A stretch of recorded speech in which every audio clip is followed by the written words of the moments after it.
que vous m'entendez bien? Oui.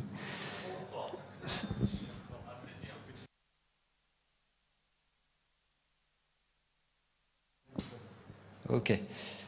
Je vais commencer par vous présenter Silicom, mais très rapidement en quelques secondes. Ensuite, je vais faire un petit peu de pédagogie autour et des vulgarisations autour de Reinforcement Learning. Et puis, je vais vous parler de l'algo qu'on a développé, qu'on a mis en application autour d'un cas d'application cyber. Donc, Silicom, il y a plusieurs entités en France, donc Rennes, Nantes, Paris, Toulouse, Marseille, Grenoble. Les activités cyber et IA, il y en a sur Rennes. Les activités cyber, il y en a aussi à Marseille. On a de fortes compétences. Et puis à Paris. Donc pourquoi on fait de l'IA?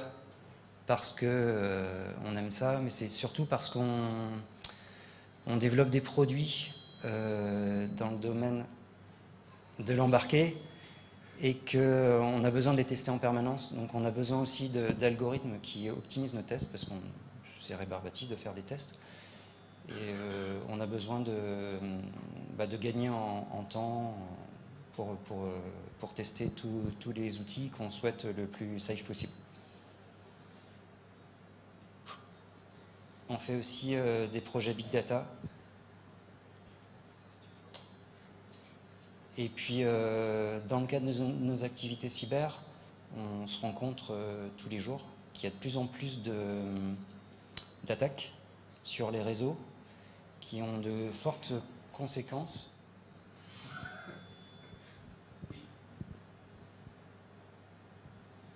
Ça ne marche plus sur les écrans. C'est-à-dire qu'il y a, pour info, vous connaissez sans doute Mirai, qui est un ver qui a attaqué plusieurs caméras, qui a pu provoquer un DDoS, c'est-à-dire un déni de service sur le DIN DNS. Il y a Stuxnet, qui est célèbre pour avoir défoncé les centrifugeuses nucléaires de l'Iran. Donc ça a été sans doute provoqué par les Américains et les Israéliens. Et puis beaucoup de ransomware en ce moment depuis 2016 et jusqu'à aujourd'hui, avec WannaCry, Petya, NotPetya, Ryuk qui est plus récent, donc qui a mis par terre les SI de beaucoup de sociétés dans le monde, Renault, des sociétés, enfin même des organismes hospitaliers en Angleterre par exemple. Il y a de plus en plus aussi d'images, de PDF malveillants, de programmes qui exploitent des failles de sécurité, notamment tout ce qui est parseur d'images. Les failles acrobates. Donc ça permet d'exécuter du code qui peut mettre en vrac votre SI ou votre système embarqué, le téléphone par exemple.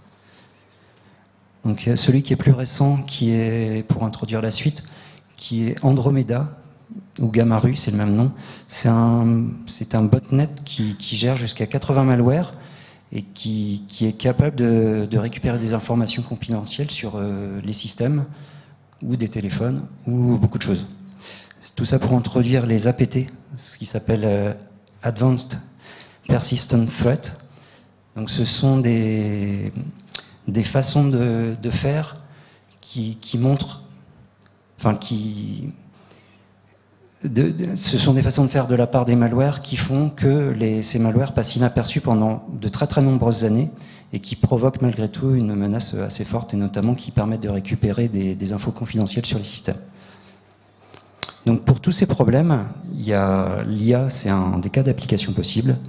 Et donc on a souhaité appliquer les dernières techniques d'IA, notamment les techniques Deep Learning, Reinforcement Learning, pour au maximum détecter des malwares dans les systèmes.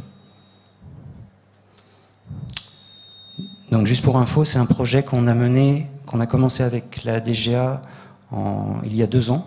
Donc on leur a proposé ce sujet d'application du Deep Learning ou du Reinforcement Learning pour la détection d'intrusion. Et puis on s'est lancé dans ce projet en accord avec eux à ce moment-là. Donc je vais faire un petit peu de rappel et de vulgarisation sur le Reinforcement Learning. Donc si vous voyez tout en bas, donc on a surtout un agent qui évolue dans un environnement. Cet agent, il effectue des actions Et puis en effectuant ces actions, ça peut modifier l'environnement. Et dans cet environnement, il constate donc des changements d'état qu'on voit là. Et puis l'agent récupère des récompenses. Donc en très très simple, c'est ça. Alors ces récompenses sont données par les systèmes, ou ça peut être aussi des récompenses qu'on appelle récompenses intrinsèques. Alors ensuite, j'ai quelques exemples marquants, puisque ça a fait beaucoup parler. L'un des premiers, c'était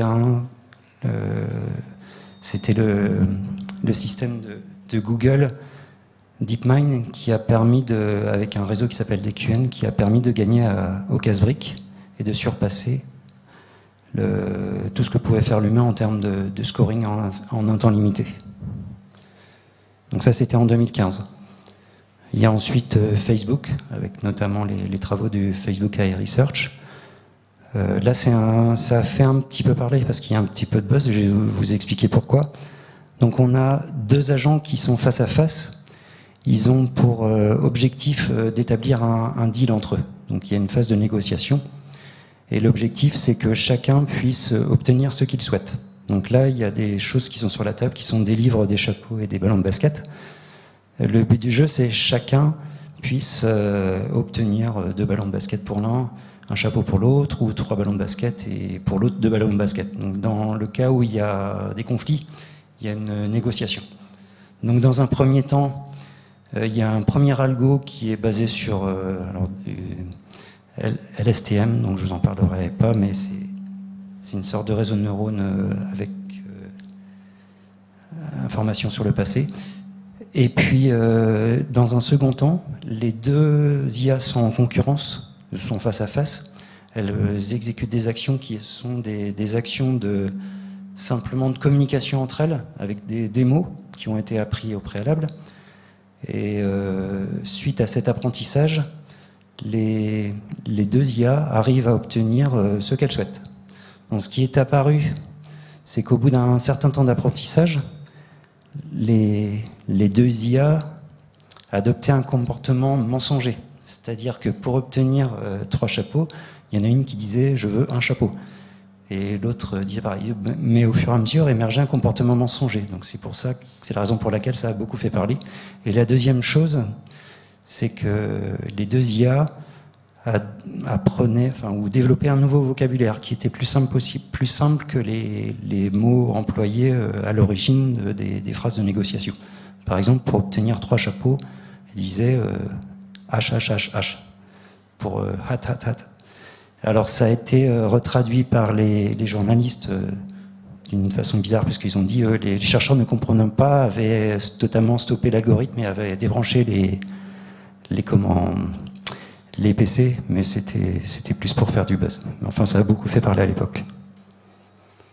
Donc ensuite, quelque chose qui a bien fait marrer la communauté, donc je disais l'an dernier d'habitude, mais là c'est il y a 2 ans, c'est un algo qui consiste à faire émerger la locomotion à partir de simplement 27 degrés de liberté. Donc ce sont des actuateurs là, que vous voyez sur les personnages. Ils ont réussi à faire en sorte que le personnage s'élève, ensuite fait des mouvements et puis avance progressivement, quel que soit l'environnement qui est rencontré. Donc l'objectif il est simple, c'est toujours avancer. Et le deuxième objectif, c'est avancer le plus vite possible. Oui, en revanche, on se rend compte qu'au niveau des bras, oui, il fait des choses qui sont assez étranges. Mais ça a tendance probablement à montrer que l'utilisation des bras n'est pas vraiment utile dans ces cas. Alors, on voit que c'est malgré tout utile pour se pencher à droite ou à gauche pour éviter des murs. Mais quand c'est sur un terrain un petit peu différent, notamment pas celui-ci mais l'autre, les bras ne servent sans doute pas, celui-ci. Un des derniers exemples, c'est celui qui a beaucoup fait parler en juillet dernier, puisque l'IA d'OpenAI, qui s'appelle OpenAI 5, a réussi à gagner contre des joueurs semi-pro à Dota 2. Donc c'est par groupe de 5. Il y avait 5 IA qui étaient en concurrence avec ces joueurs semi-pro. Donc ils ont réussi, cette IA a réussi à gagner plusieurs équipes, on a seulement perdu une. Donc là on se rapproche d'IA qui sont un petit peu plus intelligentes, mais en tout cas qui arrivent à planifier des actions qui sont relativement puissantes et qui permettent de battre l'humain dans des situations quand même assez évoluées. En revanche, cette IA a été réutilisée lors d'un tournoi en fin août 2018 et s'est fait défoncer par les meilleurs joueurs du monde. Non, mais ça a permis de voir dans quel sens il fallait l'améliorer pour obtenir une IA qui est meilleure. Alors, on parle souvent de reinforcement learning en disant que c'est pas très adapté à la robotique. Cela dit, il y a quelques cas où ça marche plutôt pas mal. Alors, notamment lorsque les robots ne peuvent pas provoquer de dommages sur l'environnement ou lorsqu'ils ne se cassent pas en deux, par exemple, dès le premier faux mouvement. Donc on arrive quand même avec des algos de reinforcement learning à faire en sorte qu'un premier robot là, arrive à évoluer, à marcher tout seul, après un apprentissage. Dans le deuxième cas, là, il s'agissait de montrer que les véhicules ne rentraient pas en collision. Donc là, c'est typiquement pour un cas de voiture autonome. Dans le troisième cas, là, c'est plus pour ouvrir une porte. Et puis le dernier, qui est récent, qui a permis de faire émerger des comportements avec les doigts. Donc une stratégie d'action qui fait en sorte qu'on arrive à pivoter un cube, à faire pivoter un cube, à le faire slider, etc. Donc j'insiste sur ce point parce qu'on dit souvent que ça ne marche pas pour la robotique, mais en réalité, il y a des cas d'application quand même intéressants. Et puis le plus connu, qui est celui de AlphaGo, puis AlphaGo 0, puis Alpha 0 récemment, où on voit la mine dépitée de l'Isidol, qui était la référence en matière de jeu de Go dans le monde, qui s'incline, pas lamentablement, mais presque, contre la première version de AlphaGo. Un an après, donc AlphaGo 0, c'était en mai 2017, a montré aussi sa puissance avec des joueurs de niveau international qui se sont mis à 5 pour de toute façon perdre. Et puis le dernier, qui est la reprise de cet algo-là, qui bat absolument AlphaGo 0, non seulement au jeu de Go, mais aussi au jeu d'échecs, donc qui est bien meilleur que les meilleurs jeux d'échecs au monde actuel, et qui arrive en seulement peu de steps d'entraînement à les battre. Et un jeu qui s'appelle le shogi, c'est une sorte de jeu d'échecs qu'on va voir maintenant, japonais, où Alpha 0 est capable de battre en très peu de temps finalement le meilleur jeu au monde qui s'appelle Elmo. Et puis je parle de notre sujet parce qu'on a eu des résultats intéressants. On avait un objectif de 0% de faux positifs pour la détection de malware. Et là, on est arrivé à un taux de 0,28% qui a beaucoup intéressé TGA et puis d'autres après. Donc c'est cet algorithme-là que je vais vous expliquer maintenant.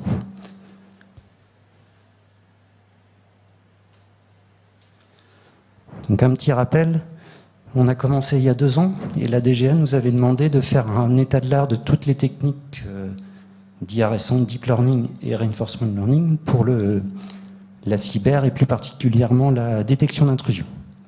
Donc on a fait un état de l'art. À l'époque, il n'y avait pas vraiment pléthore d'algorithmes sur le sujet. Donc on a pu les étudier en profondeur. On a étudié 80 papiers.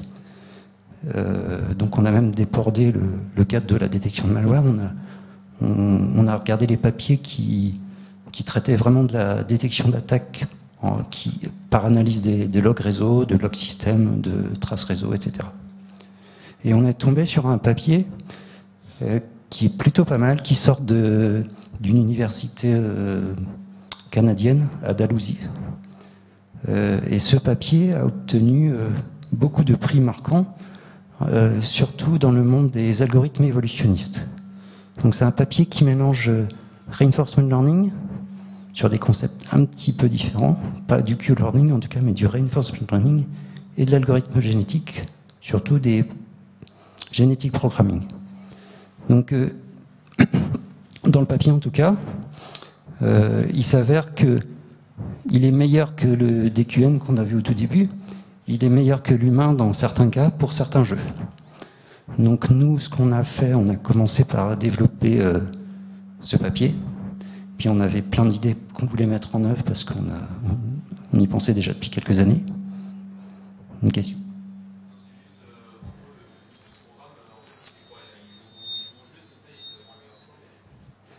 Exactement. Donc je répète la question. Le programme ou l'algo d'IA a pour objectif de jouer au jeu et de gagner le maximum de récompenses. Donc le maximum de récompenses est le score le plus élevé. Donc il a la particularité, cet algo, de faire émerger les états qu'il faut regarder pour atteindre le meilleur score possible. Donc on voit que sur Miss Pac-Man par exemple, il n'y a pas besoin de regarder l'environnement dans son intégralité, on a besoin simplement de regarder ce qui n'est pas en gris ici. Pour ce jeu, c'est encore plus flagrant, c'est Battlezone. Il ne suffit de regarder uniquement les zones qui ne sont pas en gris pour arriver à avoir des résultats vraiment intéressants. Donc Battlezone, il écrase à peu près tout le monde. Vous voyez sur cette ligne-là. Donc on s'est appuyé sur cet algo pour développer notre algorithme qu'on a développé en C++. Je vais vous en parler un petit peu plus. Donc notre algo, il s'appelle SIVA pour Silicon, je ne me rappelle même plus, Versatile Artificial Intelligence.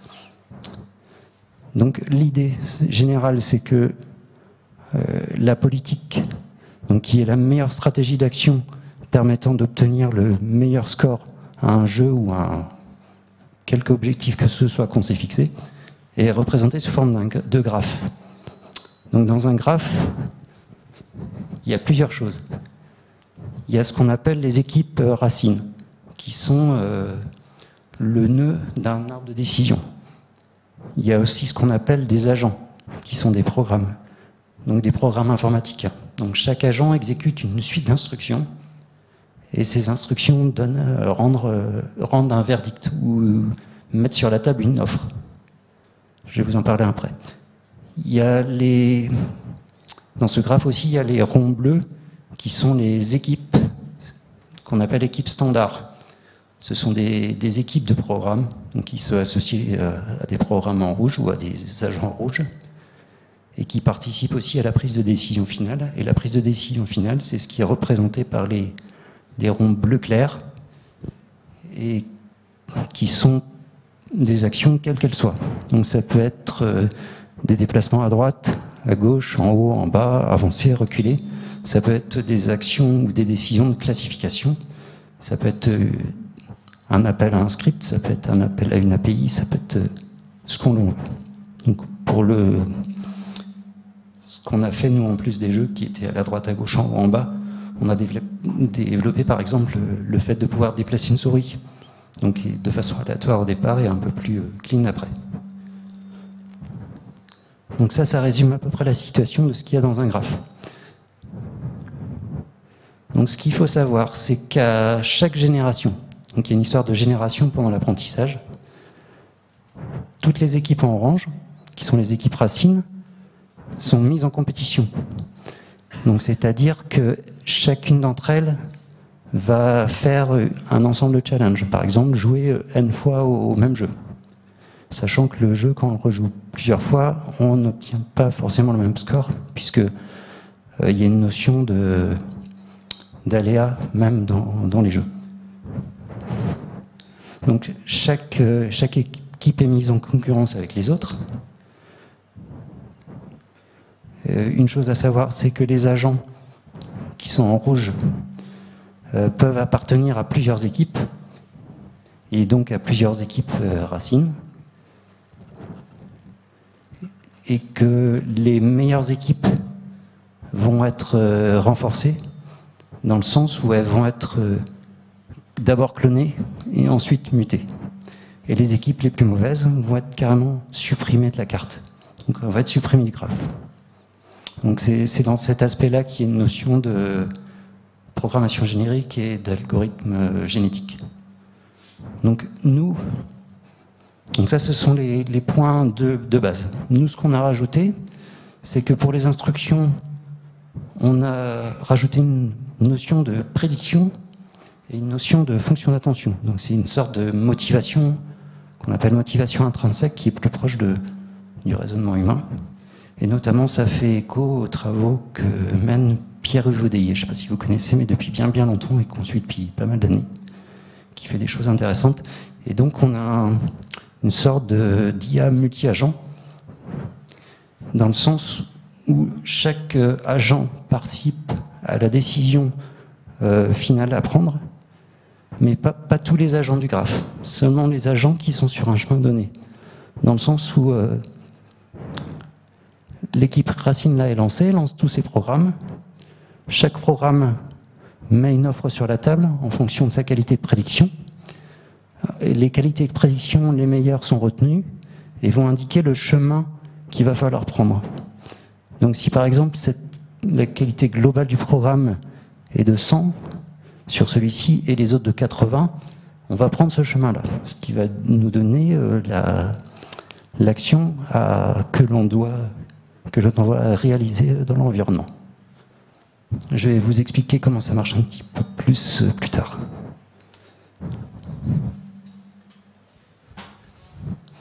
Donc pendant l'apprentissage, ce qu'on a, c'est qu'on a une équipe Racine qui lance ses programmes, tous ceux auxquels ils sont reliés. Chaque programme exécute sa série d'instructions. Elle a auparavant prédit ce qu'elle souhaite, ce qu'elle prédit une propriété de l'environnement. Et ensuite, avec la fonction d'attention, elle regarde si la propriété de l'environnement exact correspond bien à la propriété d'environnement prédite. Donc par exemple, pour expliquer un peu plus en détail, le principe il est suivant, c'est on observe l'environnement, on observe surtout une propriété de l'environnement et on la compare à une prédiction de propriété de l'environnement. Donc on fait ça pour chaque instruction du programme. Donc ça fait beaucoup de choses à faire. Donc chaque instruction met une offre sur la table et ensuite à la fin de l'exécution de toutes les instructions, on calcule une offre globale qui est normalisée et rapportée au nombre d'instructions qui est dans le programme.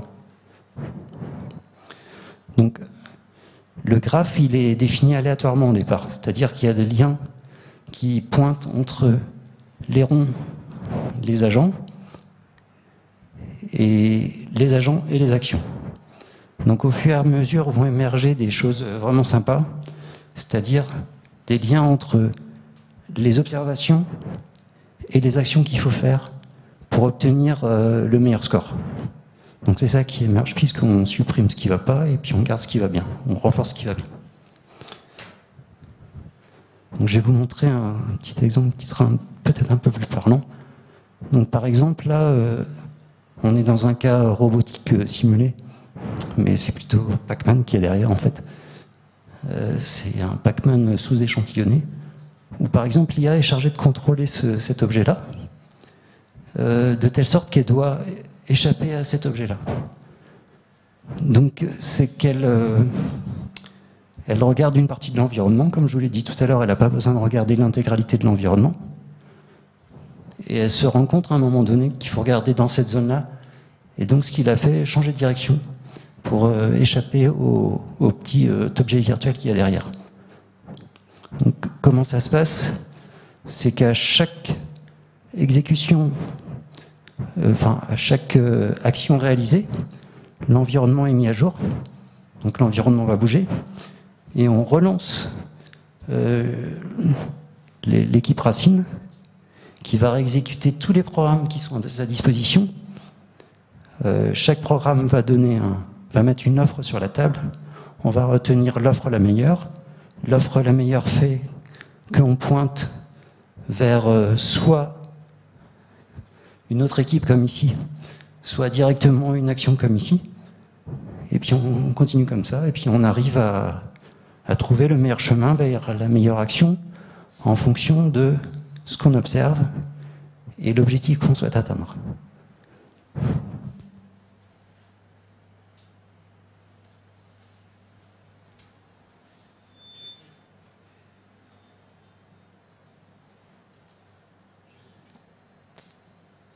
Juste une petite question.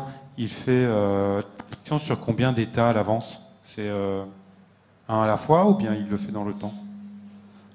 Alors on a une notion de... Je vais en parler un peu après, mais pour l'instant on regarde l'état présent d'un objet, on regarde un objet à côté, on regarde en gros 2 objets, et on regarde aussi dans le passé. Donc on peut regarder aussi les transitions d'état. C'est une des puissances de la chose. Et c'est pas parce et puis en plus, la fonction d'attention ne regarde pas que des états. On regarde des propriétés qui sont des distances, des propriétés de transition d'état, de transition temporelle d'état et de nombre de surface. Ça, c'est ce qu'on a développé. Donc dans le TPG initial, on n'a pas changé quoi que ce soit pour le principe d'évolution du graphe. C'est-à-dire qu'on a gardé les équipes initiales qui sont en range. Donc, ce que je vous ai dit tout à l'heure, c'est que chaque équipe est lancée sur l'ensemble des jeux qu'on a à notre disposition, des jeux ou du jeu de données d'ailleurs. L'objectif est d'avoir le meilleur score. Donc elles sont toutes en compétition, chaque équipe exécute une à une son batch de challenge. On récupère les récompenses à l'issue de l'ensemble des batchs et on consolide les scores obtenus, on divise par le nombre de challenges réalisés, on obtient ainsi un score moyen. Donc ça nous permet de déterminer l'équipe racine qui est la meilleure et l'équipe racine qui est la meilleure, et de dégager les équipes qui sont les moins bonnes. Donc en gros on l'a paramétré avec, comme dans le papier, avec la moitié des équipes qui sont moins bonnes, on les dégage. L'équipe qui est la meilleure, on la clone. C'est-à-dire que, imaginons que c'est celle-ci qui est la meilleure, on va la rajouter ici, on va la cloner et on va la muter. C'est-à-dire qu'on va recréer des liens totalement aléatoirement dans un premier temps vers des programmes qui vont à nouveau pointer vers d'autres actions ou d'autres équipes. Donc au fur et à mesure va émerger un graphe qui fait des corrélations fortes entre l'observation ou la masse d'observation à faire et puis l'action à réaliser à chaque instant. Donc ça donne ce qu'on voit là. C'est-à-dire au départ, on peut même voir disparaître des équipes et puis au fur et à mesure va émerger un graphe qui va être totalement adapté à la situation qu'on souhaite obtenir. Donc là, je me suis arrêté assez tôt, mais c'est un exemple de graphe qui émerge avec des liens qui émergent aussi entre les agents. Donc entre des agents, enfin moi je vois souvent le parallèle avec un agent qui écoute quelque chose et qui voit en même temps quelque chose. Par exemple, quelqu'un qui parle et qui dit bonjour, il y a un intérêt à observer en même temps et la bouche et puis le fait d'entendre le bonjour. Donc c'est des choses où on n'a pas été jusque-là parce qu'on n'est pas multifactoriel, mais on n'observe qu'un seul sensor à un instant donné, mais c'est des choses qu'on souhaite faire par la suite.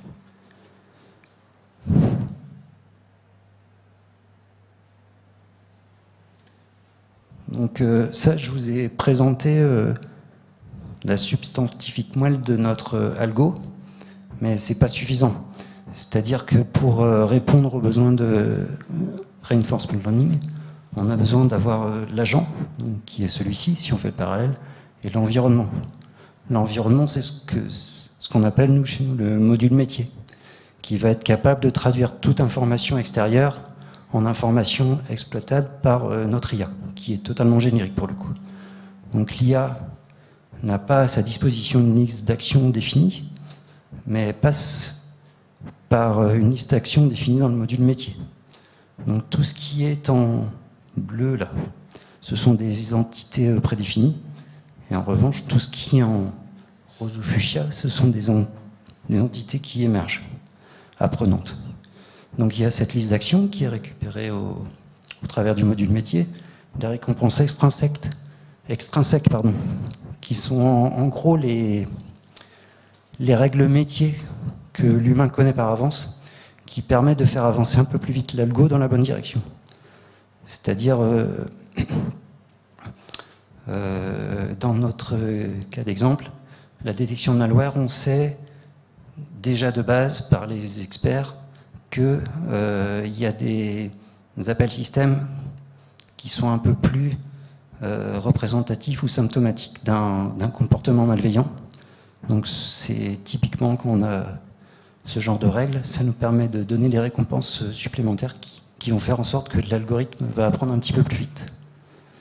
Et puis l'observation, donc c'est le module métier qui donne absolument toutes les informations nécessaires à l'IA pour qu'elle puisse observer les états, les transitions d'état dans le passé, calculer des surfaces, calculer des nombres, etc. Donc je vais faire un petit focus sur l'instruction pour vous montrer en quoi c'est assez puissant. Donc pour rappel, il y a une fonction d'attention, une prédiction. Donc en gros, la prédiction, elle est là. C'est la propriété prédite. Pour l'instant, c'est un nombre. C'est un double en C++ ou en C. Et puis tout le reste, c'est ce qui permet de calculer cette propriété, la propriété exacte. Donc ça se base sur...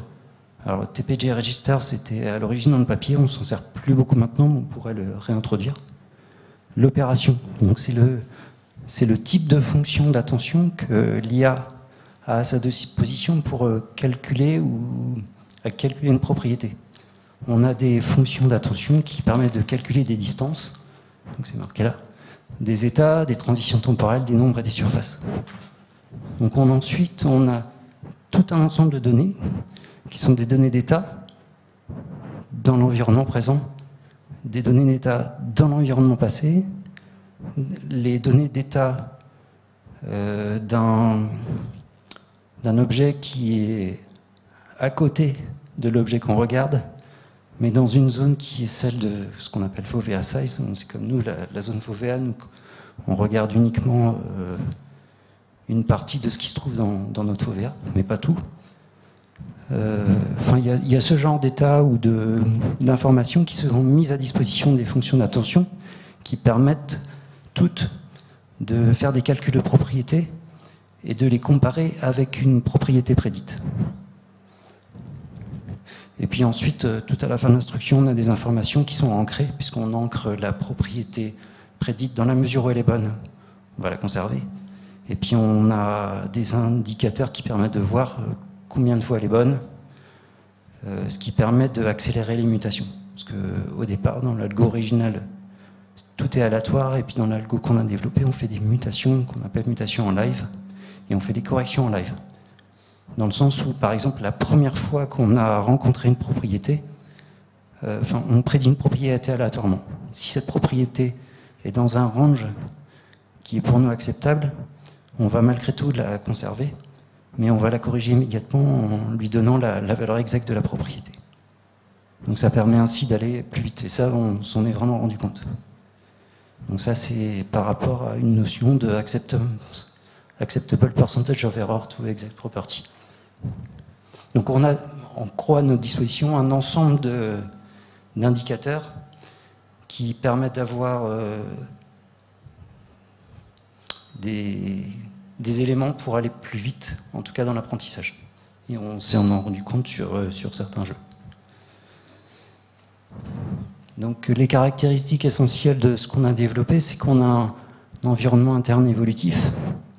Évolutif dans le sens où ça fait émerger des propriétés, où ça fait ancrer des propriétés prédites, puisque tout ce qui est vu, de toute façon, est ancré, dans la mesure où ça sert à quelque chose, cela dit. On a rajouté donc des fonctions d'attention, parce qu'au départ, le TPG, c'était uniquement l'observation d'un endroit donné, un état. C'était tout. Nous, on a rajouté la notion de fonction d'attention, qui est une sorte de motivation supplémentaire, qui fait qu'on regarde des propriétés de l'environnement et qu'on compare à des prédictions. Donc on a un calcul de prédiction instantanée avec un calcul de qualité de prédiction instantanée. Alors je parle de qualité de prédiction instantanée parce qu'on a rajouté un paramètre supplémentaire aussi, qui est que même si, par exemple, on a une fonction d'attention qui regarde un état, si cet état est vert, vert clair, on l'accepte même si on a prédit un vert foncé, dans le sens où l'écart entre le vert clair et le vert foncé n'est pas trop important.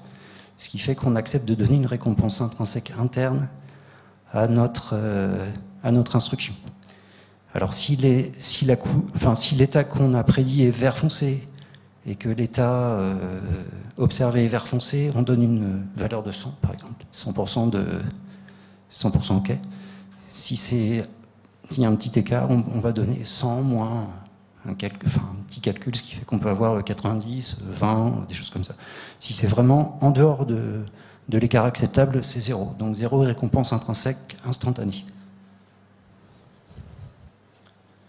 Donc ouais, c'est ce que je voulais dire par là, c'est que toute nouvelle prédiction, la première fois qu'une instruction est exécutée et qui, dans la mesure où elle donne un écart acceptable, va être ancrée dans le réseau, et même si elle n'est pas complètement exacte, cette prédiction.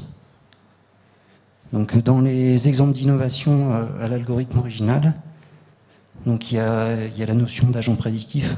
Dans chaque instruction, donc on a une prédiction qui est comparée avec la réalité.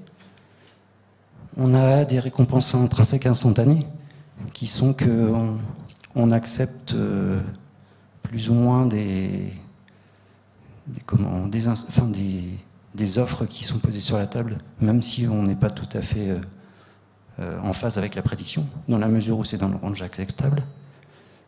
Et puis on est en multi-agent, mais là c'est pas vraiment nouveau, mais la contribution générale de tous les agents, fonction de la qualité de prédiction de chaque agent, va nous donner le chemin à prendre, et donc la décision finale à prendre à l'issue de l'exécution de tous les agents sur le chemin.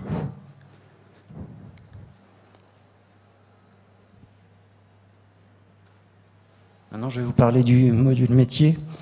Alors, le module métier est aussi développé en C, mais il y a aussi des choses qui ont été développées en Python pour des API, quelles qu'elles soient. On tire parti pour bouger la souris, par exemple, de PyAutoGuy. Donc, ce sont des appels à des API de PyAutoGuy pour faire bouger la souris, par exemple. Donc, l'objectif du module métier, c'est bien de construire l'environnement en live à chaque fois qu'une action est réalisée, de définir des actions unitaires. Dans notre cas, c'était de la classification, mais pas uniquement, puisque les traces d'appel système, chaque fois qu'un malware s'exécute, il fait des appels au système et donc appelle des fonctions d'appel système. Et à la toute fin, donc il va en exécuter plusieurs milliers. Donc l'idée, c'est de récupérer tous les appels et de parcourir l'ensemble des appels, de passer de traiter les 100 premières, de traiter ensuite les 100 suivantes, etc., etc. Donc il y a une notion de classification, de déplacement. Et puis toute autre action. Donc ça, c'est dans le cas de notre application au malware, on a peu besoin d'autres actions, quoique. Mais en tout cas, on est capable de faire autre chose. Et puis la structuration du système de récompense. Ça, c'est un des points hyper importants en reinforcement learning. C'est-à-dire que pour donner des récompenses, il faut avoir une forte connaissance métier, en général, qui fait que c'est une des plus-values du système. Donc il y a vraiment l'IA d'un côté avec le module, mais aussi la partie métier qui est hyper importante pour pouvoir avancer le plus vite possible dans l'apprentissage. Et donc dans notre cas, on a des indicateurs métiers qui sont le calcul de faux positifs, de vrais positifs. Donc en fonction de ces vrais positifs et des faux positifs, on donnait des directions à notre module IA pour avancer le plus vite possible. On n'avait pas que ces indicateurs-là, mais on en avait d'autres, mais voilà, c'est ceci. On a une notion d'indicateur symbolique de l'embodiment. Alors l'embodiment, ça fait référence aussi aux travaux de Pierre Vaudeillet. qui dit que tout IA doit être incarné. C'est-à-dire que le cerveau seul ne va pas fonctionner. Il faut aussi des signaux qui sont des signaux qui vont lui dire si je te tape sur la tête, tu as mal, ou si je te caresse, tu vas aller mieux. Donc c'est plus des signaux physiques qui ont émergé au fur et à mesure de l'évolution des êtres vivants, mais qui sont des choses fixes que l'on met nous dans la partie métier. Donc on ne va pas s'amuser à faire émerger ces notions-là, on les a mis directement dans la partie métier. Donc à partir de ces indicateurs symboliques d'embodiment et ceux des indicateurs métiers, on est capable de calculer un score. Là, le score, il est assez simple.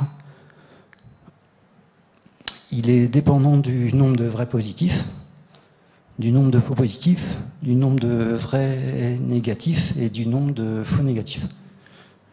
Donc pour aller plus vite vers le 0% de faux positifs, on a rajouté une notion de pondération, c'est-à-dire que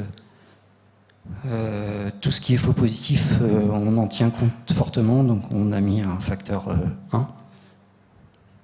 Tout ce qui est vrai positif, on essaye de le favoriser aussi, donc on pondère assez fortement. Là, dans notre cas, on l'a mis à 0,75 parce que déjà, pour lui, c'est pas forcément important. Le nombre de faux positifs est hyper important parce que les analystes n'ont que peu de temps à passer sur l'analyse plus fine des malwares, alors qu'ils ont déjà suffisamment d'informations ou d'autres algos pour avoir des résultats de vrais positifs relativement bons. Donc là, l'idée, c'est vraiment d'aller dans le sens du faux positif.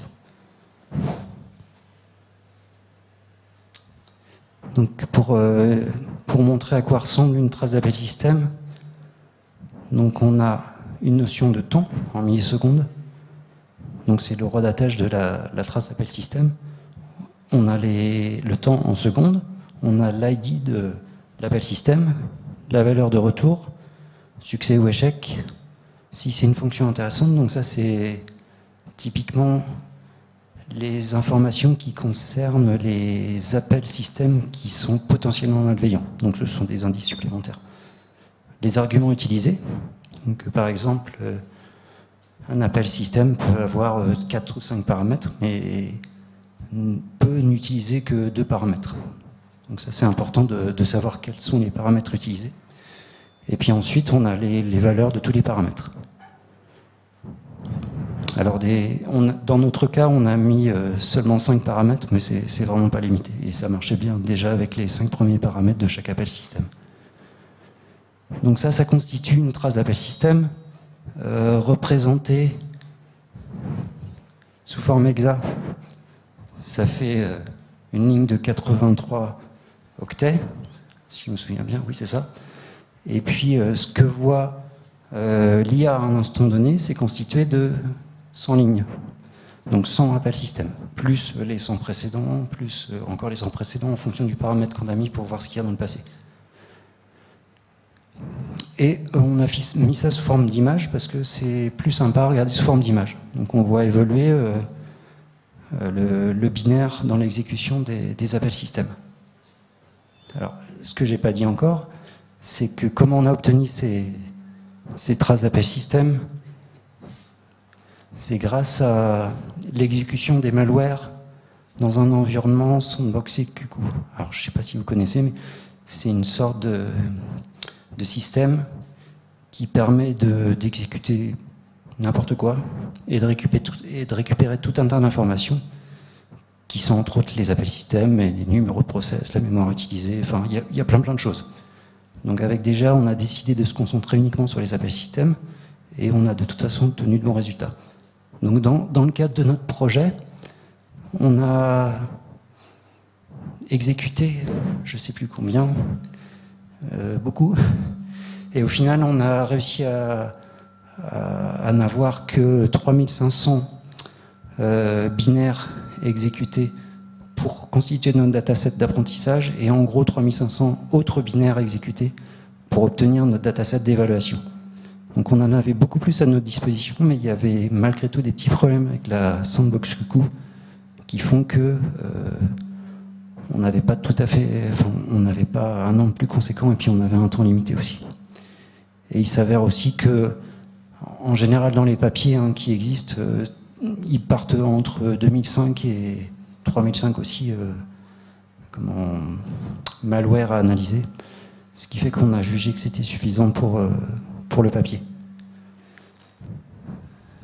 Donc je dis des bêtises, c'est 2157 et 2773. Donc parfois on peut aller jusqu'à 3005 dans les papiers. Pour chaque binaire en moyenne, donc il y avait 9579 appels système. Et donc dans la sandbox du coup, quand on les exécute, on obtient un rapport. Et dans ce rapport, il y a une section qui concerne les appels système. Donc ce sont tous ces éléments-là qu'on a transformés, qu'on a préprocessé le rapport pour rendre,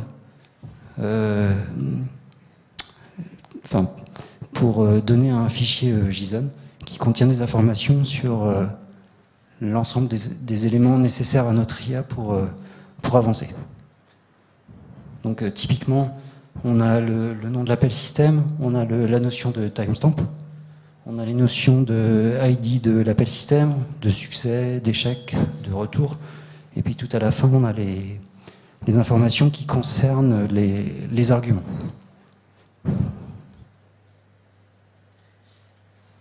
Donc ce qu'on peut voir, c'est que notre IA en 32 heures a évolué comme ça. Donc au départ, on a des courbes d'apprentissage qui sont ce qu'elles sont.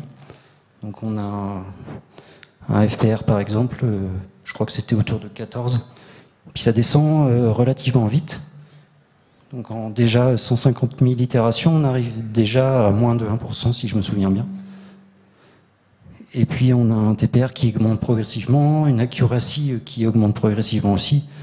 Enfin, on a tout un tas d'éléments qui nous permettent de voir l'évolution de notre algorithme lors de sa phase d'apprentissage. On s'aperçoit aussi que la notion de graphe, donc le nombre d'instructions, il augmente au début, puisqu'on part de pas beaucoup d'instructions. Il augmente, et puis au bout d'un moment, on stagne, et puis on va osciller autour de celle-ci. Ça va nous montrer le nombre d'instructions qui vont être nécessaires pour répondre à l'objectif qu'on s'est fixé, qui est d'avoir un FPR, donc un False Positive Rate, de 0%. On a aussi le nombre de programmes qui va évoluer. Donc ça va grossir, puis ça va diminuer. On a la même chose pour le nombre d'équipes. C'est ça qui est marrant, c'est qu'on a un modèle qui est très très évolutif et qui peut grossir, qui peut diminuer, qui va regrossir, et puis au final sortir des puits de potentiel. Puis voilà, enfin, ça va évoluer gentiment pour atteindre. On n'est jamais sûr du résultat final. Hein. On n'est pas sûr d'être dans un minimum global, on peut être dans un minimum local, mais malgré tout, on avance un peu plus vite que pas mal d'algos qui existent.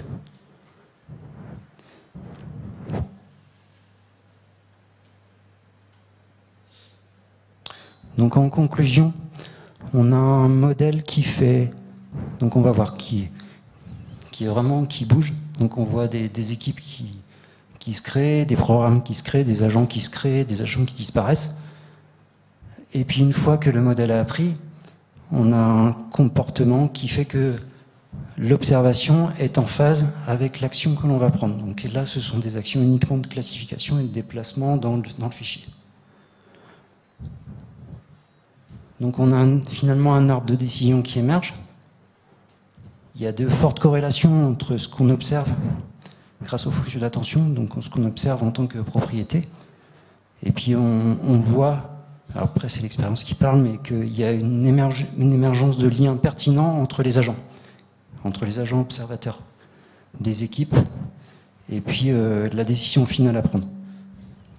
C'est un fort pouvoir de discrimination aussi, puisque ça crée des sortes de groupes. Il y a les agents qui vont se concentrer uniquement sur une zone, par exemple, à regarder, ou uniquement sur certains appels système, enfin certains ID, uniquement sur certains arguments. Enfin, il y a une forte pouvoir de segmentation par rapport à ça.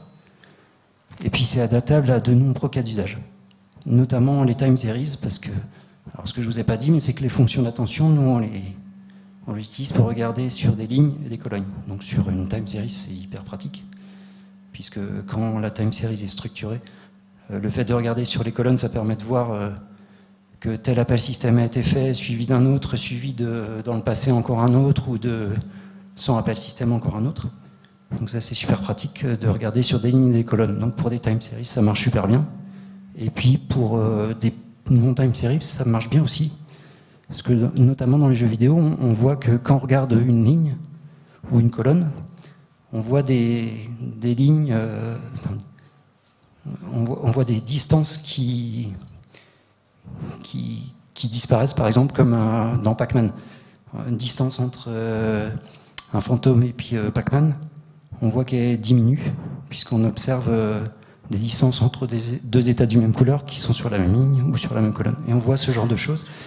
Pour le coup, le simple fait de faire uniquement ces observations fait que, à Pac-Man ou à d'autres, on est plutôt meilleur que pas mal d'algo, et notamment sur Centipede où on écrase vraiment tout le monde. Voilà. Donc là, c'est le graphe que l'on obtenait à l'issue des 32 heures. Donc c'est beaucoup plus gros que ce qu'on a au tout début. Et c'est ce graphe-là qui permet d'obtenir la décision. Donc il y a quand même des faiblesses, même beaucoup. C'est qu'on a des mutations qui sont encore beaucoup trop aléatoires. Donc les liens pertinents entre agents, entre observateurs et puis entre les actions à réaliser et entre les équipes n'émergent pas vraiment rapidement. Cela dit, c'est la même chose pour OpenAI5. Là, c'est une des critiques qui a été émise par nombre de chercheurs, c'est qu'il est encore trop aléatoire. Donc nous, on a le même problème. Le code, il n'est pas parallélisé encore, mais on essaye de le rendre parallélisable. Et surtout, on essaye de le paralléliser. Parce que pour l'instant, ça tourne que sur un cœur. Donc c'est pas terrible. Mais malgré tout, en peu de temps, on obtient des résultats plutôt sympas. Donc l'apprentissage n'est pas aussi rapide qu'il pourrait l'être. Ouais, je fais surtout... j'émets surtout un message sur les considérations éthiques, parce que on a été confronté au problème, mais aussi parce que ce genre d'algo, si on met n'importe quelle action dans les mains de l'algo dès le début, on se heurte à des choses où on fait n'importe quoi. Donc les objectifs qu'il faut définir, il faudrait presque définir des objectifs qui sont progressifs. C'est ce qu'on ne fait pas pour l'instant. Par exemple, quand on a un bébé, on ne lui fait pas faire n'importe quoi dès le début. On lui limite ses mouvements. Et même naturellement, lui, il a des mouvements limités. Mais c'est ce qu'il faudrait faire dans la partie métier, en tout cas.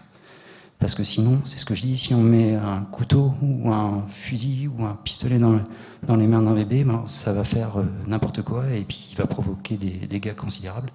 Donc il faut vraiment faire attention à ça. Et on s'en est rendu compte, notamment quand on a mis le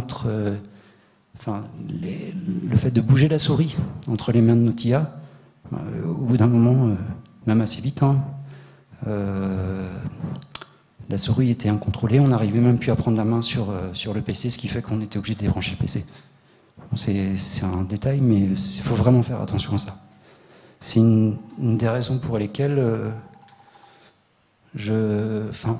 on diffuse pas aussi cet algo, c'est un des problèmes que l'on a, même si on va en parler.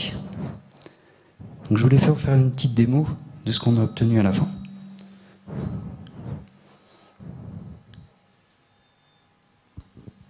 C'est ce que j'ai présenté lors de la conf César.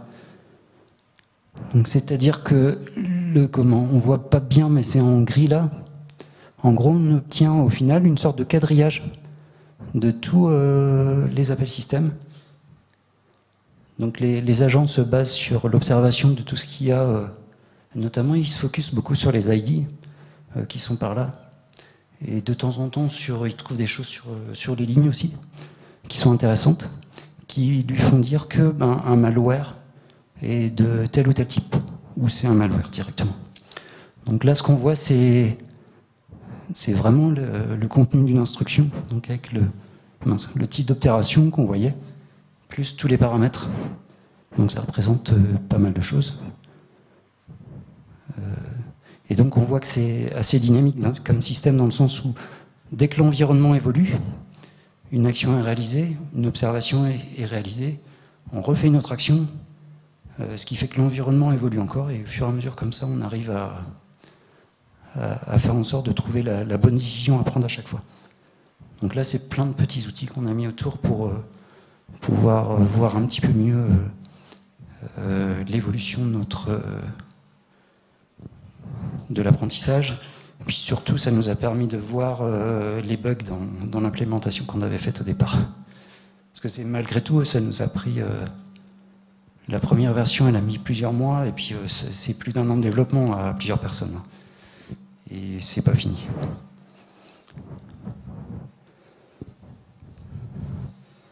Donc j'en ai terminé pour la démo.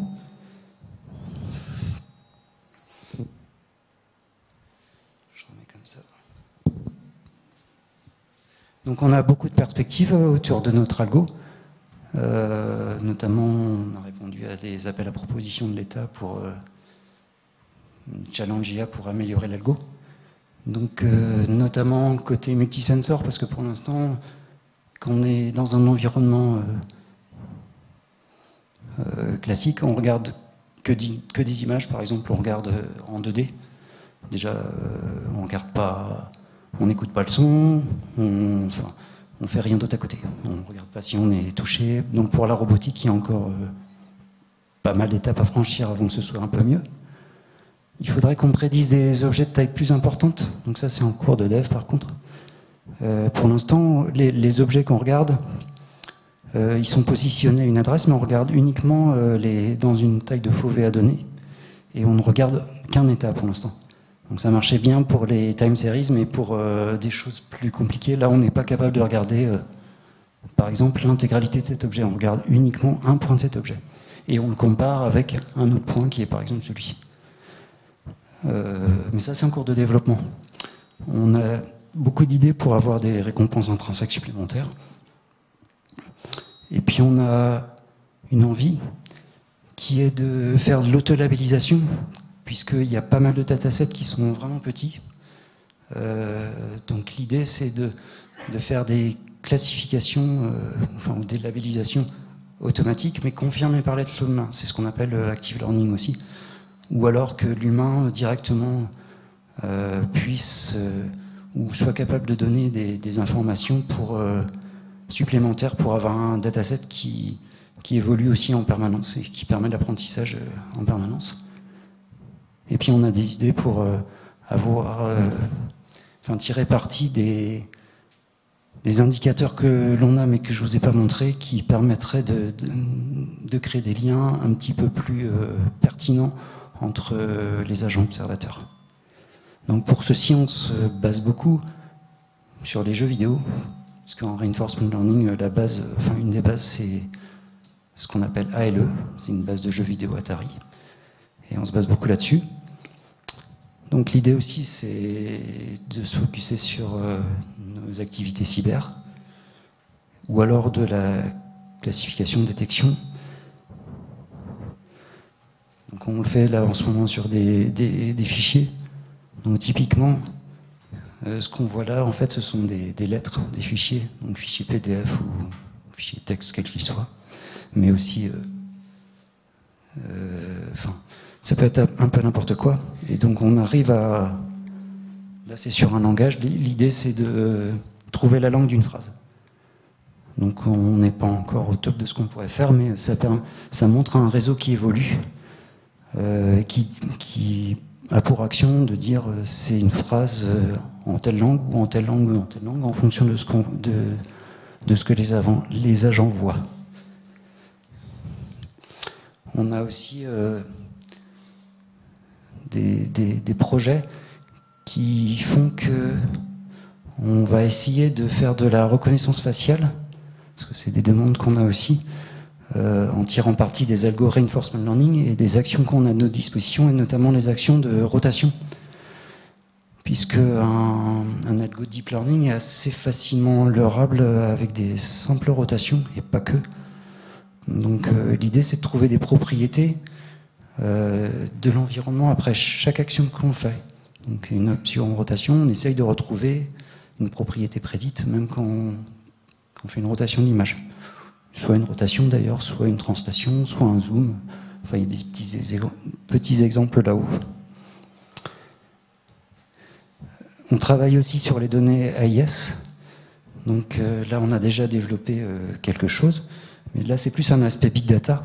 Mais on a des algos de machine learning un peu plus basiques qui permettent de détecter des bateaux qui ont un comportement déviant, dans le sens où ils font des plots, on appelle ça des plombs, des ronds dans l'eau en gros. Ils font du transbordement. Ils ont un changement de cadre brusque. Donc l'idée, c'est de tirer parti de toutes les données AIS que l'on a de disposition, et puis de récupérer, de trouver des comportements vraiment anormaux. Et puis, pour conclure, donc on s'inspire beaucoup de beaucoup de travaux en relation avec l'évolution du vivant, et notamment le papier, il parle beaucoup d'évolution symbiotique. Avec cette évolution symbiotique, on voit des phénomènes d'auto-organisation qui émergent. Donc on lit beaucoup de papiers sur les neurosciences, et puis notamment des papiers récents là, sur les learning cells, donc, qui mettent en évidence qu'il n'y a pas que les neurones qui conservent une information, mais il y a aussi des cellules dans les neurones qui sont probablement capables de conserver d'autres types d'informations. Et donc, notamment le blob, je ne sais pas si vous connaissez, mais c'est assez rigolo. Donc on trouve une analogie entre notre algo qui fait émerger des cellules, en gros, avec des liens entre les cellules, des actions. Donc on peut imaginer que ça ressemble à une sorte de blob qui évolue en permanence quand il apprend. Et puis on s'inspire beaucoup de travaux donc en IA. Donc Pierre-Yves Oudélier, j'en ai parlé, mais Yann Lequin, Bayes, Pearl, Domingo, il y en a plein d'autres. En neurosciences, il y a tous ces gens-là, donc Stanislas Dehaene pour les plus connus, mais d'autres aussi sur la mémoire. Des gens qui s'occupent de l'évolution du vivant. Donc il y a Monsieur Karsanti qui est venu faire une présentation à Rennes il n'y a pas longtemps. En philo aussi. Et puis il y a pas mal de podcasts qui traitent de mélange de tout ça. Donc on s'inspire de tout ça pour faire améliorer notre IA. Je vous remercie de votre attention. Est-ce que vous avez des questions ?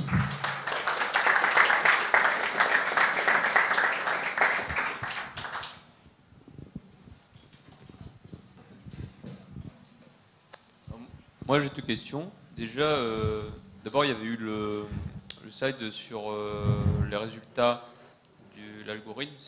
Il y avait le rapport, là c'était là. Le rapport CBWAR et le rapport SIVA. Enfin, sur les deux graphes. Enfin plutôt les deux courbes. Ah oui, pardon. Oui, là, c'était... Je voulais savoir à quoi ça correspondait ces rapports, en fait, et quelle était la différence entre le rapport CIV et le rapport CBWAR. Ouais. Le rapport CBWAR, c'est uniquement un rapport qui concerne la partie métier. Donc c'est la partie structuration du système de récompense. En l'occurrence, là, nous, c'était des FPR, des TPR, des AUC, des ACC qu'on voulait voir. Donc on a fait en sorte d'avoir un rapport métier. Et puis on a un rapport SIVA qui concerne vraiment le cœur du module IA, donc qui montre comment évolue l'algorithme au travers du nombre d'équipes, au nombre d'instructions, nombre de programmes, et puis d'autres indicateurs. Le score aussi. Le score, il est aussi dans le programme. En gros, le rapport SIVA, c'est pour tout ce qui est, on va dire, générique, tout ce qui est... Exactement. Et le CBWAR, c'est tout ce qui est... métier. Le métier. Oui, c'est ça. Et... Donc, ce que je voulais dire, c'est que là, c'est pur métier, donc c'est du dev à faire à chaque fois qu'on a du métier, même si sur les jeux vidéo, on a quelque chose de plus générique. Et pour, par exemple, de la classification générale, le FPR, le TPR, le AUC, enfin, on a fait des courbes de ROC là récemment, je vous ai pas présenter ça, mais pour des histoires de classification, on a d'autres types de courbes qui sont relativement génériques. Mais pour d'autres problématiques, il faut évidemment d'autres types de courbes pour voir l'évolution de l'apprentissage. La deuxième question, c'est juste par rapport au problème d'éthique, en fait. Vous avez décrit qu'il y avait un de vos programmes qui au début, vous lui avez donné apparemment trop de possibilités, au départ le coup de l'arme au bébé, et du coup il avait bloqué la souris. Et je veux savoir en quoi le programme, déjà, il pouvait se permettre de bloquer la souris de l'utilisateur. Pourquoi est-ce qu'il avait ces permissions-là? Et pourquoi est-ce qu'il ne se contentait pas juste d'informer l'utilisateur d'un problème de malware? Alors, l'idée derrière, c'était pour la DGA de simuler le comportement d'un utilisateur. On est dans un environnement VM, donc là, on ne maîtrise plus grand-chose. La souris bougeait dans une VM, en gros. Et l'idée, c'était pour leurrer les malwares qui surveillent les activités utilisateurs, d'avoir des sortes d'activités utilisateurs un peu fictives. Donc c'est la raison pour laquelle on avait ce genre de choses. Ensuite, dans une VM, une fois que c'est lancé, ben, ça partait dans tous les sens. Ça ouvrait des fenêtres, ça fermait des fenêtres. On avait même plus que bouger la souris, parce qu'on avait tapé à l'écran. Donc au bout d'un moment, dans la VM, en tout cas, on n'arrivait plus à faire grand-chose, quoi. Est-ce que c'était le programme qui bloquait ça, ou est-ce que c'était juste qu'il n'y avait plus assez de ressources pour... Ah, c'est possible, c'est parce qu'il n'y a plus de ressources. Vous Ouais. n'avez pas identifié la cause du... Non. Mais même la DGA nous a dit d'arrêter sur ce sujet parce qu'il y avait d'autres choses à réfléchir, sachant que le temps était quand même limité. Donc on n'a pas trop regardé le pourquoi du comment de tout ça. Ça on le reconnaît. D'ailleurs, si vous aviez travaillé sur des VM, vous aviez entendu parler des bugs qu'il y avait comme Spectre ou des choses comme ça, possiblement qui permettaient de sortir d'une VM, enfin du code qui pouvait s'exécuter. Je crois que c'était Ghost ou Spectre. Ouais, Spectre, ouais, mais c'est un bug plutôt sur CPU. Ouais. C'est une faille, c'est une faille Intel en gros, je crois, si je me souviens bien. Nous, on n'est pas du tout sur cette optique-là dans le cadre du projet. C'est vraiment sur l'optique pure analyse logicielle. Et enfin, le peu de temps qu'on avait à notre disposition, on n'a pas le temps de regarder déjà tous les malwares. Il a fallu aussi constituer un dataset de malware. On a été aidé par des gens, mais il y a beaucoup de malware en source ouverte, mais ils sont des fois parfois très très vieux. Et donc il a fallu constituer un dataset digne de ce nom aussi, normalisé aussi. On a fait passer absolument tous les malwares par VirusTotal pour obtenir une classification réaliste, c'est-à-dire s'ils étaient mineurs, trojans ou la somme de ces trucs-là. Donc tout ça, c'est déjà pris énormément de temps. En tout cas, pour insister, comme toujours, hein, la constitution des datasets prend un temps fou. L'apprentissage, après, on appuie sur un bouton, c'est parti. Il y a quand même quelques réglages d'hyperparamètres dans notre algo. Je pourrais vous en parler plus longuement, mais ça peut prendre un peu de temps aussi, même s'il n'y a pas autant comme du deep learning où on a plein de couches à définir. Là, tout émerge automatiquement. C'est la méthode OpenAI 5, hein, c'est à peu près pareil. Hein. C'est une stratégie évolutionniste qui est basée sur reinforcement learning et genetic programming, plus de la motivation intrinsèque qu'on a rajouté. J'espère que ça répond à la question. Ouais. Oui. Moi, j'ai plus de questions. Est-ce qu'on peut revenir au slide où on compare DQN, l'humain et...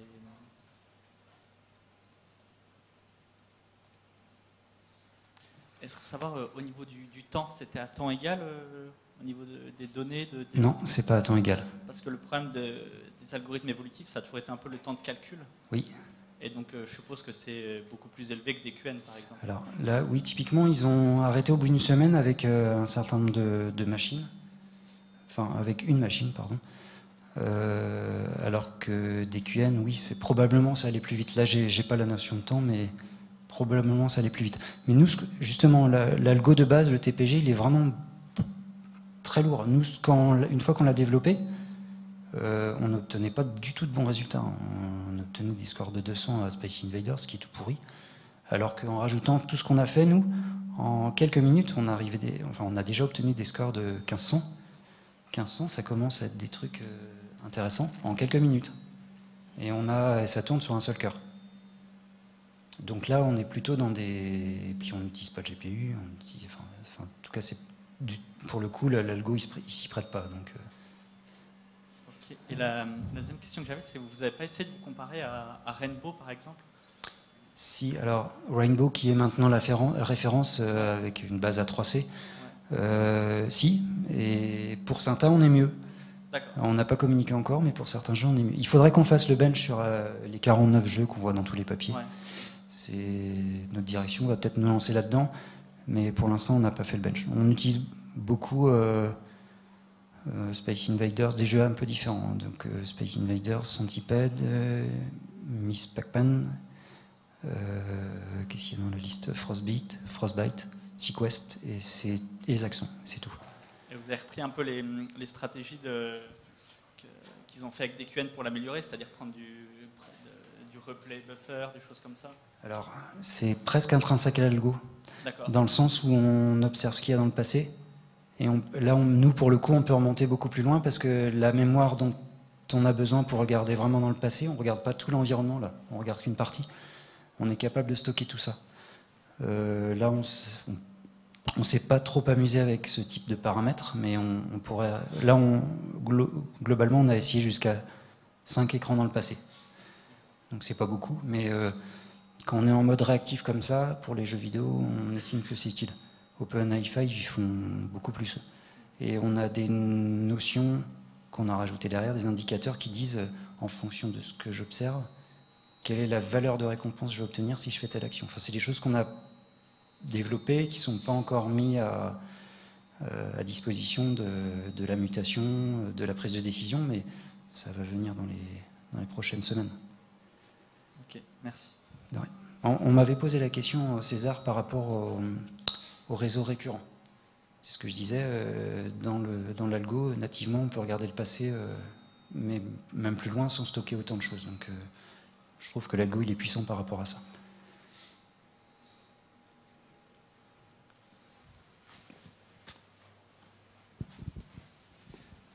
Bonsoir.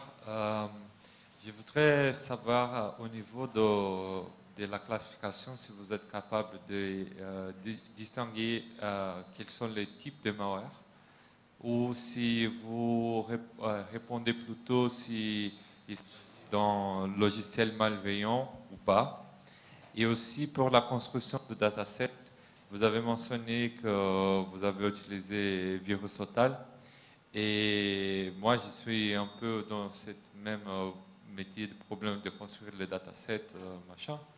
Et le problème, c'est qu'il y a pas mal de fois que les vendeurs qui sont sur VirusTotal, ils ne sont pas d'accord. Et du coup, comment vous pouvez choisir une classification pour le label à la fin? Parce qu'il y en a beaucoup, mais ce n'est pas dans tous les cas qu'ils sont d'accord.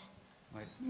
L'exemple typique, c'est on a VirusTotal à 64, je crois, en ce moment, ou un petit peu plus, 66, je ne me rappelle plus, Julien.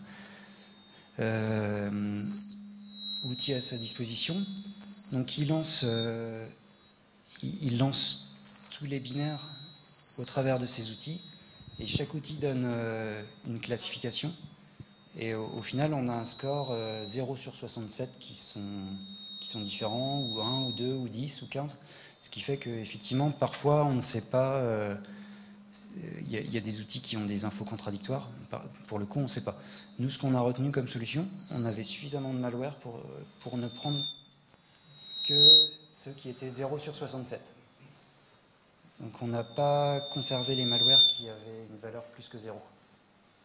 Donc, ça suffit si vous classifiez seulement s'il s'agit d'un logiciel malveillant ou pas. Mais après, si vous allez dire s'il s'agit d'un type, d'un spyware, ou sinon si c'est un autre type, là, il y a beaucoup de différences entre les classifications. Oui, mais sur ceux qu'on a conservés, il n'y avait pas de différence spéciale. Nous, justement, on fait de la classification multiclasse.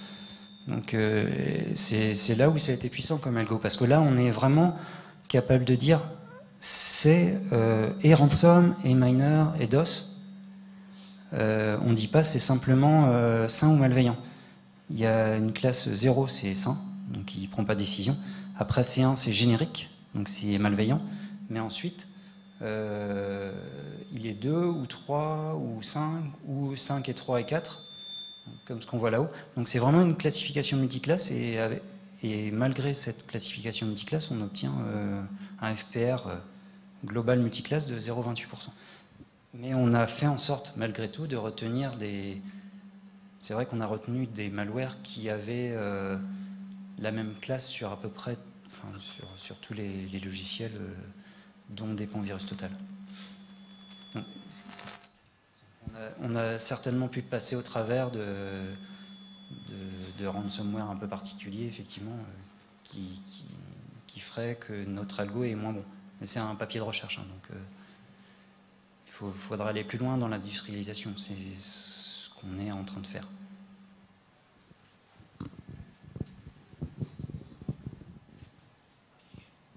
Oui, bonsoir. J'aimerais qu'on reprenne la courbe que vous avez affichée sur l'apprentissage, où on voit le nombre d'agents qui sont mobilisés, et le graphe qui est construit. Ma question, oui, on est passé dessus, je crois. Voilà. Ma question est, quel est votre critère pour arrêter cette... à partir de quand vous considérez que vous n'avez plus besoin d'apprentissage? Et est-ce que vous avez quelquefois des instabilités, un système qui pompe Alors, on n'a pas de critères pour arrêter, c'est-à-dire que on le lance, on obtient un graphe qui est un graphe multi-équipe pour le coup, donc toutes les équipes restent en concurrence. Et puis on a à côté un autre programme qui fait que parmi ce graphe, on ne retient que la meilleure équipe. Et c'est là qu'on lance notre évaluation ou notre exploitation. Donc on ne l'arrête jamais. On peut le laisser en continu, on ne l'a jamais fait, mais on aurait pu le laisser depuis 2 ans. Enfin, le fait est qu'on le fait évoluer en permanence, donc on ne s'amuse pas. On aime bien avoir un résultat toutes les 10 minutes, un quart d'heure, nous, malgré tout. Donc on l'arrête. Mais le critère, il n'y a pas de critère de fin, si ce n'est qu'il faudrait 0%. Mais là, on n'y arrivera sans doute jamais. On n'a sans doute pas assez de données à nos dispositions, mais on ne l'arrête pas. En tout cas, on a 2 choses en parallèle. Le modèle qui apprend, qui génère des fichiers pendant qu'il apprend, et puis le programme qui exploite ces fichiers en cours d'apprentissage, qui fait en sorte de retenir la meilleure équipe. Ou de calculer la meilleure équipe dans un premier temps, et puis de l'exploiter ou d'évaluer sur la meilleure équipe à un instant donné. Et puis la deuxième question, c'était les problèmes d'instabilité. Oui. Par rapport à quoi? Sur ce que vous montrez là, je veux dire, si on n'arrête pas le graphe, qu'est-ce qui permet de savoir que si on continue, on ne va pas avoir quelque chose de différent qui se dessine? Rien. En fait, en reinforcement learning ou en Q-learning classique, de toute façon, il faut regarder tous les états et faire toutes les actions pour être sûr qu'on est bien dans un minimum global. Donc, ce qui n'est pas possible, c'est pour ça qu'il y a ce genre de technique. Mais l'avantage est qu'on a des équipes qui vont émerger, qui vont faire en sorte qu'on tombe dans un minimum local. Ensuite, comme plusieurs équipes sont en parallèle, il y a d'autres qui vont être aussi dans un minimum local. Et puis on conserve de toute façon toujours l'équipe qui a le plus bas minimum local. Donc les problèmes d'instabilité, ils sont limités puisque le minimum local ou global instantané, il est toujours conservé. En revanche, les équipes qui se tombent dans des minima locaux un peu plus élevés, ceux-là peuvent sauter. Ils pourraient malgré tout être intéressants pour avancer. Mais voilà, c'est le genre de problème d'instabilité qu'on peut avoir. Mais le fait d'ancrer dans le réseau, en tout cas les équipes les meilleures, parce que grosso modo on garde la moitié des équipes les meilleures, ça limite quand même grandement les problèmes d'instabilité, je trouve. Je ne sais pas si ça répond à la question, mais je pense.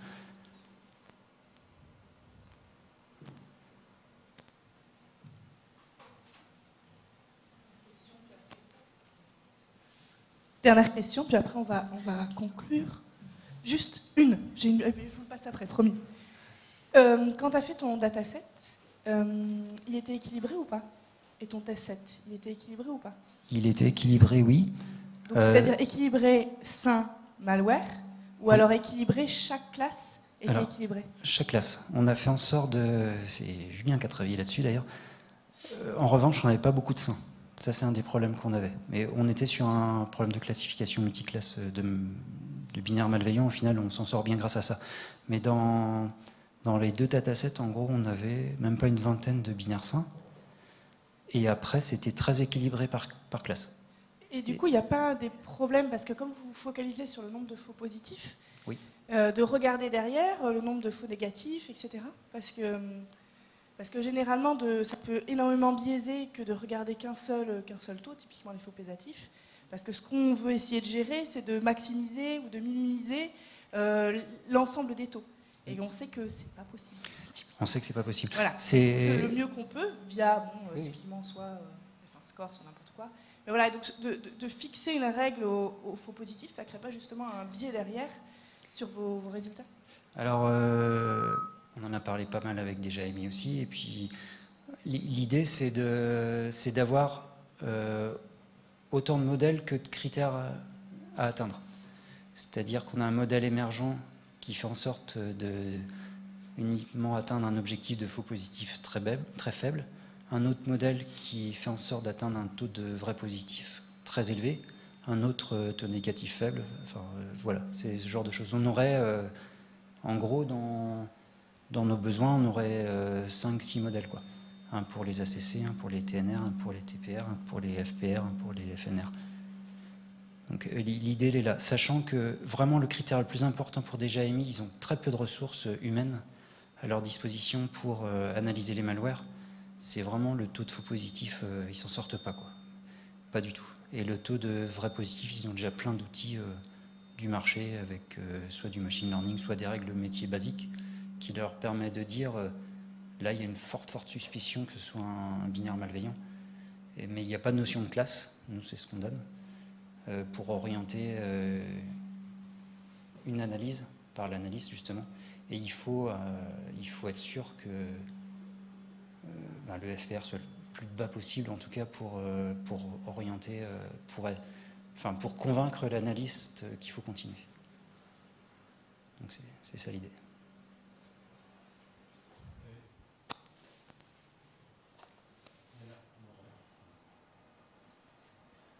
Dernière question sur la ressource nécessaire.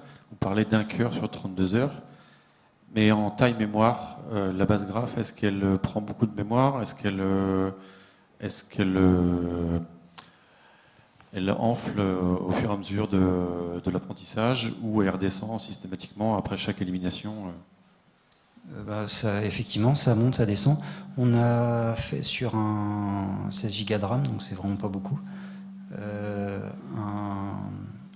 Un CPU à 3,4 GHz, enfin on a tous le même PC. Mais en RAM, oui, ça peut augmenter. C'est la raison pour laquelle, si on a beaucoup plus de données, parce que là on est limité en termes de données, et en termes de regarder dans le passé, on l'a fait sur des jeux vidéo à 5, et au départ on stockait absolument tout. Ça prenait de la place, mais ça allait encore. On est sur c'est combien? C'est 320 par 200 aussi, donc c'est assez limité.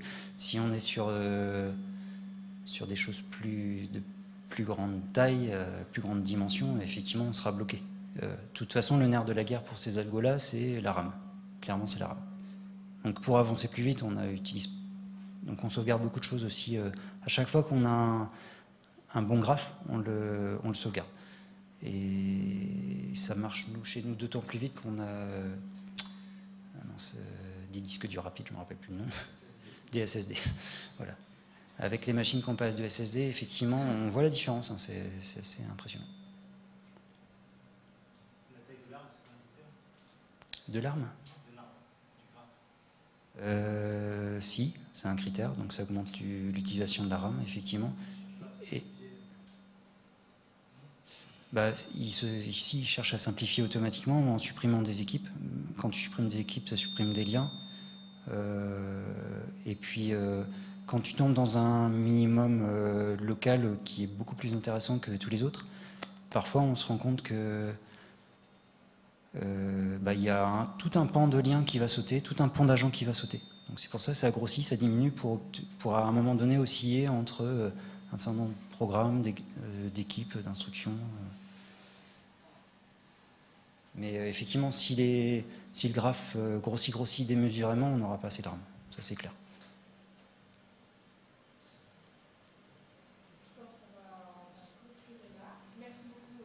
Merci à vous.